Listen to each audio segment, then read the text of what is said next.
Junior Senator from Florida, Marco Rubio, has been kind enough to join us tonight after watching the president's speech.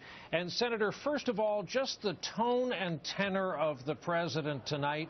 I realize that as a member of your party, you had your job to do or not do. How would you critique the job he did?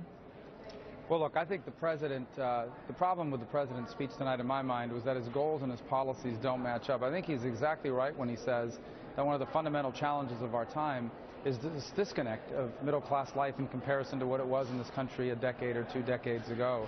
And there's a disconnect. People are being squeezed between the higher cost of living and paychecks that aren't keeping pace. The problem is that I think our ideas to solve them are better. For example, I believe that we have a policy of economic growth by having a tax code that makes us globally competitive. In a globally competitive environment where so many countries want jobs and innovation to steal them away from us, we need to have more competitive policies in that realm. I do think we need to use, for example, a pro-family tax code to help families to afford the cost of living today. And for one of the areas maybe we can work together on with the president is increasing the child tax credit or addressing daycare costs. These are very legitimate issues. Some of the other proposals, Senator, I think bear more watching. I want to take you to an issue you know a lot about, and before we do that, let's reprise some of the wording from the president himself. The issue is Cuba. Here's a snippet from the State of the Union tonight. In Cuba, we are ending a policy that was long past its expiration date.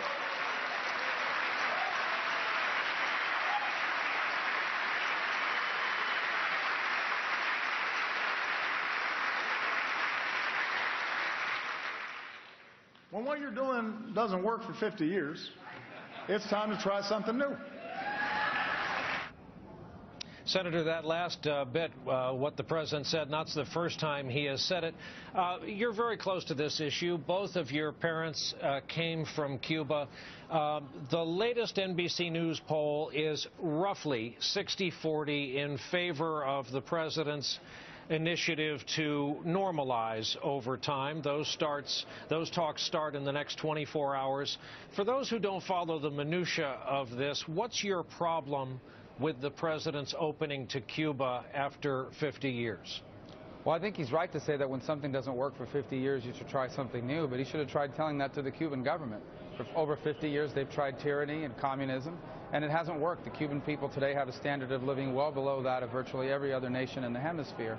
My second point is my interest in Cuba is just for them to have democracy. You know, every single nation in this hemisphere over the last decade and a half have had a free and fair election except Cuba.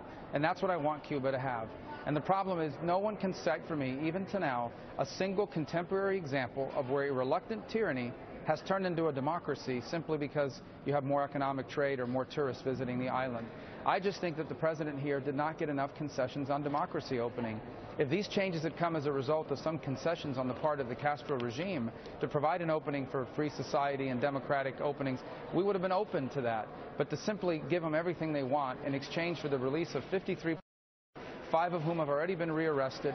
After last year they arrested 8,000 people. I think it's just a terrible deal for the Cuban people and a terrible deal for democracy.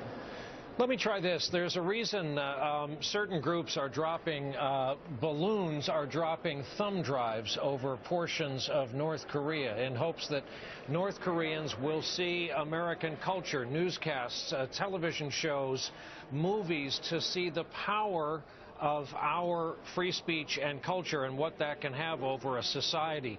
Do you think when Cuba sees American brands, gets American-sponsored internet, there isn't the power to fuel that idea? Well, first of all, they do see that. I mean, that's not the same as North Korea. That's totally kind of an anomaly in the world. Cuba's 90 miles from the U.S. coast. Cubans travel to the U.S. They have family members travel to visit them. They're aware of U.S. pop culture. That's why they get on rafts and risk their lives to come to America. The Cubans are fully aware of what exists in America and what America is about. The problem is access to things like the internet that you've cited is completely controlled by the Castro regime. They don't allow the average Cuban to have access to the internet, and that's not going to change. Just because we make the technology available to the Cuban government doesn't mean they're going to allow that to then become available to the Cuban people. I do believe that if Cubans had access to the internet and were able to communicate with each other on social media, that would lead to change on the island of Cuba. But the Cuban government, as long as this tyranny is in charge, will never allow it. Senator Marco Rubio, Jr. Senator from Florida, thank you very much for being with us tonight following the State of the Union address. We'll take a break.